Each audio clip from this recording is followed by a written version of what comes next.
मेरठ 8 जनवरी साल का पहला महीना।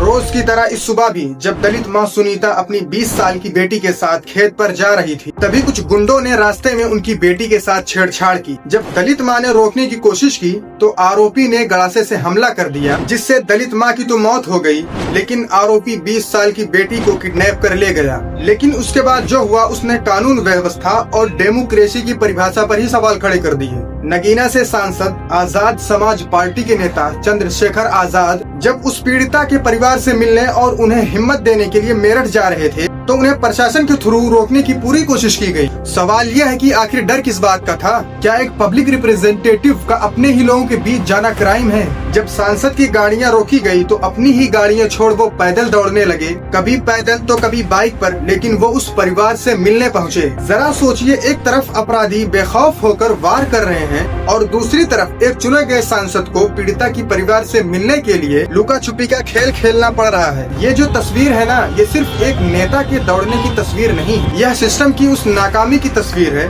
जो ये नहीं तय कर पा रहा है कि उसे अपराधियों को रोकना है या एक विपक्ष नेता को। संविधान का आर्टिकल 19 हमें कहीं भी आने जाने की इजाजत देता है, लेकिन ये सवाल नियत का है। अगर प्रशासन इतनी ही बैरिकेडिंग और इतनी ही फोर्स अपराधियों को रोकने में लगाई होती तो शायद आज उस घर की माँ जिंदा होती। प्रशासन की फुर्ती नेताओं को रोकने में तो दिखती है, लेकिन अपराध होने से पहले क्यों नहीं दिखता? जब विपक्ष सवाल पूछता है, जब कोई नेता पीड़िता की आवाज उठाता है तो उसे लॉ एंड ऑर्डर का हवाला देकर रोका जाता है, लेकिन असली लॉ एंड ऑर्डर तो तब टूट जाता है जब किसी दलित का मर्डर और किडनैपिंग की जाती है। एक तरफ वो ट्विटर वाले नेता जो सिर्फ ट्विटर पर ट्वीट करते हैं और दूसरी तरफ चंद्रशेखर आजाद जो तानाशाही सिस्टम से लड़ रहे हैं। कुर्सियों पर बैठकर राजनीति करने वालों मौसमी नेताओं के मुंह पर यह तमाचा है। जब एक दलित माता की हत्या होती है तो बाकी विपक्ष को सांप क्यों सूंघ गया?